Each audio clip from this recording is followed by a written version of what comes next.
നമസ്കാരം. അമേരിക്കയിലെ മിഷിഗണിലെ ഒരു മോർമൺ പള്ളിയിൽ കഴിഞ്ഞ ദിവസം ഉണ്ടായ വെടിവെപ്പിൽ 4 പേർ കൊല്ലപ്പെട്ടിരുന്നു. ഏതാണ്ട് 8ഓളം പേർക്ക് പരിക്കേൽക്കുകയും ചെയ്തിരുന്നു. ഈ സംഭവത്തിന് പിന്നിലെ അക്രമിയെ പോലീസ് സംഭവ സ്ഥലത്ത് വെച്ച് തന്നെ വെടിവെച്ച് കൊല്ലുകയായിരുന്നു. ജേക്കബ് തോമസ് സാൻഫോർഡ് എന്നാണ് ഈ അക്രമിയുടെ പേര്. ഇയാളെ സംഭവ സ്ഥലത്തെത്തിയ പോലീസ് സംഘം അതായത് മിനിറ്റുകൾക്കുള്ളിൽ തന്നെ വെടിവെച്ച് കൊല്ലുകയായിരുന്നു. ഇയാൾ പള്ളിക്ക് തീ വെച്ചതിന് ശേഷമാണ് വെടിവെപ്പ് നടത്തിയത്. ഒരു വാഹനത്തിൽ ഇയാൾ പള്ളിക്കുള്ളിലേക്ക് ഇടിച്ചു കയറുകയായിരുന്നു എന്നാണ് ദൃക്സാക്ഷികൾ പറഞ്ഞത്. തുടർന്ന് തോക്കുപയോഗിച്ച് ആളുകളെ വെടിവെക്കുകയായിരുന്നു. ഇയാൾ 2004 മുതൽ 2009 വരെ ഇറാഖിൽ അമേരിക്കൻ സൈന്യത്തിൽ സേവനമനുഷ്ഠിച്ചിരുന്ന വ്യക്തിയാണ് എന്നാണ് ഇപ്പോൾ ലഭിക്കുന്ന വിവരം. ഇയാൾക്ക് ഭാര്യയും മക്കളുമൊക്കെ ഉള്ള ആൾ തന്നെയാണ്. ഇയാൾ ഈ ആക്രമണത്തിന് പ്രേരിപ്പിച്ച സംഭവം എന്താണെന്നുള്ളത് ഇനിയും വ്യക്തമല്ല. ഇയാൾ പള്ളി കത്തിക്കുന്നതിന് വേണ്ടി എന്തോ ഒരു ഇന്ധനം ഉപയോഗിച്ചു എന്നാണ് പറയപ്പെടുന്നത്. അത് ഗ്യാസോലിൻ ആണോ എന്ന് സ്വാഭാവികമായും സംശയിക്കുന്നുണ്ട്. വളരെ ശക്തമായ തോതിൽ കത്തികത്തുന്ന തരത്തിലുള്ള ഇന്ധനമാണ് ഗ്യാസോലിൻ. അതുതന്നെ ആയിരിക്കാം ഇയാളത് ഉപയോഗിച്ചതെന്ന് പറയപ്പെടുന്നുണ്ട്. പള്ളി പൂർണ്ണമായും കത്തി നശിച്ചിരുന്നു. പള്ളിയിൽ ഏതാണ്ട് 100ഓളം പേരാണ് രാവിലെ പ്രാർത്ഥനാ ചടങ്ങിൽ പങ്കെടുക്കാനായി എത്തിയിരുന്നത്. രാവിലെ പ്രാർത്ഥനയ്ക്കായി എത്തിയ മുതിർന്ന ആളുകൾ അവിടെ നിന്ന് ഉണ്ടായിരുന്ന കുട്ടികളെ രക്ഷിക്കുന്നതിന് വേണ്ടി ശരിക്കു പറഞ്ഞാൽ ജീവൻ പണയം വെച്ചാണ് അവിടെ പ്രവർത്തിച്ചത് എന്നാണ് ദൃക്സാക്ഷികൾ പറഞ്ഞത്. സാൻഫോർഡിൻ്റെ വീട്ടിൽ പോലീസ് പരിശോധന നടത്തിയിരുന്നു. ഇയാളുടെ മൊബൈൽ ഫോൺ രേഖകൾ പരിശോധിക്കാനും പോലീസ് ഉദ്ദേശിക്കുന്നുണ്ട്.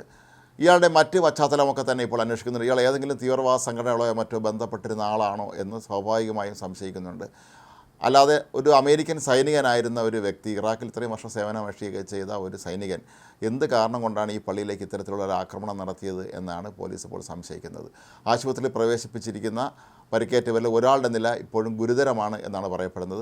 ആദ്യം പുറത്തുവന്ന റിപ്പോർട്ടുകളിൽ 2 പേർ കൊല്ലപ്പെട്ടു എന്നായിരുന്നു ഉണ്ടായിരുന്നത്. എന്നാൽ പിന്നീട് വിശദമായി നടത്തിയ പരിശോധനകളിലാണ് പള്ളിക്കുള്ളിൽ നിന്ന് 2 മൃതദേഹങ്ങൾ കൂടി കണ്ടെത്തിയത്. പള്ളിയുടെ തകർന്നു വീണ ഭാഗങ്ങളുടെ അവശിഷ്ടങ്ങൾ ഇനിയും പൂർണ്ണമായും നീക്കം ചെയ്തിട്ടില്ല. ഒരുപക്ഷെ ഇതിനിടയിലും മൃതദേഹങ്ങൾ ഉണ്ടാകുമോ എന്ന് പോലീസ് സ്വാഭാവികമായും സംശയിക്കുന്നുണ്ട്. അമേരിക്കയിലെ ഇത്തരത്തിലുള്ള വെടിവെപ്പുകൾ ആവർത്തിച്ച് സംഭവിച്ചുകൊണ്ടിരിക്കുന്നതിൽ എല്ലാവരും ഉത്കണ്ഠാകുലരാണ്. അമേരിക്കൻ പ്രസിഡന്റ് ഡൊണാൾഡ് ട്രംപ് ഈ സംഭവത്തെ ശക്തമായ ഭാഷയിൽ തന്നെയാണ് അപലപിച്ചിട്ടുള്ളത്. ഇതിന് പിന്നിൽ പ്രവർത്തിച്ച ശക്തികളെ ഒരു കാരണവശാലും വെറുതെ വിടുകയില്ല എന്നാണ് ഇപ്പോൾ അമേരിക്കൻ സർക്കാരും പ്രഖ്യാപിച്ചിട്ടുള്ളത്.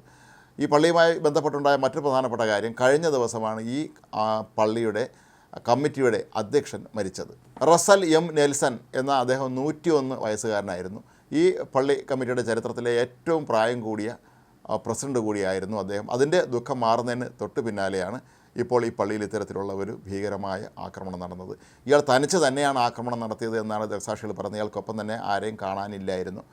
ഏതായാലും അമേരിക്കൻ പോലീസ് ശക്തമായ തോതിലുള്ള അന്വേഷണമാണ് ഇപ്പോൾ ഇത് സംബന്ധിച്ച് നടത്തുന്നത്. ഒരുപക്ഷേ ഇയാളുടെ കുടുംബാംഗങ്ങളെയൊക്കെ തന്നെ കസ്റ്റഡിയിലെടുത്ത് പോലീസ് ചോദ്യം ചെയ്യാനും സാധ്യതയുണ്ട്.